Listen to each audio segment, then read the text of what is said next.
നമസ്കാരം. അടുത്ത കാലത്തൊന്നും കാണാത്ത നയതന്ത്ര ഏറ്റുമുട്ടലിനാണ് കഴിഞ്ഞ ദിവസം വൈറ്റ് ഹൗസ് സാക്ഷ്യം വഹിച്ചത്.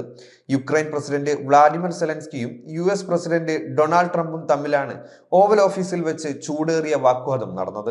ഈ സമയമെല്ലാം US-ലെ യുക്രൈൻ അംബാസഡർ ഓക്സാന മാർക്കറോവയും സമീപത്തുണ്ടായിരുന്നു. ഇരു നേതാക്കളുടെയും വാക്തർക്കത്തിനിടെയുള്ള ഓക്സാനയുടെ ദൃശ്യങ്ങളാണ് ഇപ്പോൾ സാമൂഹിക മാധ്യമങ്ങളിൽ വൈറലാകുന്നത്. ട്രംപ് സെലൻസ്കിയെ വിമർശിക്കുമ്പോൾ എന്തു ചെയ്യണമെന്നറിയാതെ നിരാശയോടെ ഇരിക്കുകയാണ് ഓക്സാന. അപൂർവ ധാതു കരാറിൽ ഒപ്പുവെക്കാൻ US-ലെത്തിയപ്പോഴാണ് യുക്രൈൻ പ്രസിഡന്റ് വ്ളാഡിമിർ സെലൻസ്കിയും US പ്രസിഡന്റ് ഡൊണാൾഡ് ട്രംപുമായി കൂടിക്കാഴ്ച നടത്തിയത്.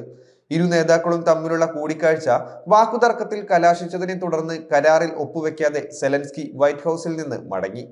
യുക്രൈന്റെ അത്യപൂർവ ധാതു സമ്പത്തിൽ ഒരു പങ്കിന്റെ അവകാശം US-ന് നൽകുന്നതിനുള്ള കരാറായിരുന്നു ഒപ്പിടേണ്ടിയിരുന്നത്. റഷ്യക്കെതിരെ പ്രതിരോധം തീർക്കാനുള്ള പിന്തുണയും യുദ്ധാനന്തരമുള്ള സുരക്ഷാ ഉറപ്പും നൽകണമെന്ന സെലൻസ്കിയുടെ അഭ്യർത്ഥനയാണ് ട്രംപിനെ പ്രകോപിപ്പിച്ചത്. സമാധാന കരാർ ഉണ്ടാക്കാൻ സന്നദ്ധമായാൽ മടങ്ങി വരൂവെന്നായിരുന്നു സെലൻസ്കിയോടുള്ള ട്രംപിന്റെ പ്രതികരണം. പിന്നാലെ ഇരു നേതാക്കളും ചേർന്ന് നടത്താനിരുന്ന പത്രസമ്മേളനം റദ്ദാക്കിയതായി വൈറ്റ് ഹൗസ് അറിയിച്ചു. ഇതോടെ സൗദിയിൽ വെച്ച് US-ഉം റഷ്യയും ചേർന്ന് പ്രഖ്യാപിച്ച യുക്രൈൻ സമാധാന ശ്രമങ്ങളുടെ ഭാവി തുലാസിലായി. സെലൻസ്കി US-നോട് കാണിക്കുന്നത് നന്ദികേടാണെന്ന് കൂടിക്കാഴ്ചക്കിടെ ട്രംപ് പറഞ്ഞു. സെലൻസ്കിയെ നന്ദി പറയാൻ നിർബന്ധിക്കുകയും ചെയ്തു. 35,000 കോടി ഡോളറിന്റെ സഹായം US നിങ്ങൾക്ക് നൽകി. നിങ്ങൾക്ക് സൈനികോപകരണങ്ങൾ പോലുമില്ലായിരുന്നു. US പിന്തുണ ഇല്ലായിരുന്നെങ്കിൽ യുദ്ധത്തിൽ എന്നെ അടിപതറിയേനെയെന്നും ട്രംപ് സൂചിപ്പിച്ചു. നിങ്ങളുടെ രാജ്യം വലിയ അപകടത്തിലാണെന്നും ജയിക്കാൻ കഴിയില്ലെന്നും മുന്നറിയിപ്പ് നൽകി.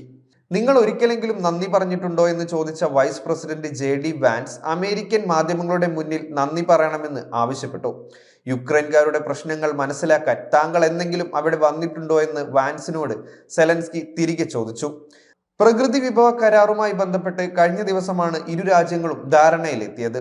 യുക്രൈനുള്ള സുരക്ഷാ ഉറപ്പ് വാഗ്ദാനം ചെയ്യാത്തതാണ് കരാർ. റഷ്യക്കെതിരെയുള്ള യുദ്ധത്തിന് നൽകിയ സഹായത്തിന് പ്രതിഫലമായാണ് യുക്രൈന്റെ പ്രകൃതിവാതകങ്ങളിലെ വരുമാനത്തിന്റെ പങ്ക് US ആവശ്യപ്പെടുന്നത്. പുടിന്റെ റഷ്യ അധിനിവേശം നടത്തി യുക്രൈന്റെ വലിയൊരു ഭാഗം അധീനതയിലാക്കി. 2014 മുതൽ ക്രിമിയയിലടക്കം കയ്യേറ്റം നടത്തിയ കാലത്തൊന്നും പുടിനെ US പ്രസിഡന്റുമാർ ആരും തടഞ്ഞില്ല എന്ന് സെലൻസ്കി തിരിച്ചടിച്ചു. ജനങ്ങൾ മരിച്ചു വീഴുകയാണ്. 2019 പുടിനുമായി വെടിനിർത്തൽ കരാർ ഒപ്പുവെച്ചതാണ്. എന്നാൽ അതിനുശേഷവും കരാർ പുടിൻ ലംഘിച്ചു. തടവുകാരെ പരസ്പരം കൈമാറാനുള്ള കരാറിൽ ഒപ്പിട്ടിട്ടും പുടിൻ അതിന് തയ്യാറായില്ല. പിന്നെ എന്ത് നയതന്ത്രമാണ് നിങ്ങൾ പറയുന്നതെന്ന് വാൻസിനോട് സെലൻസ്കി ചോദിച്ചു.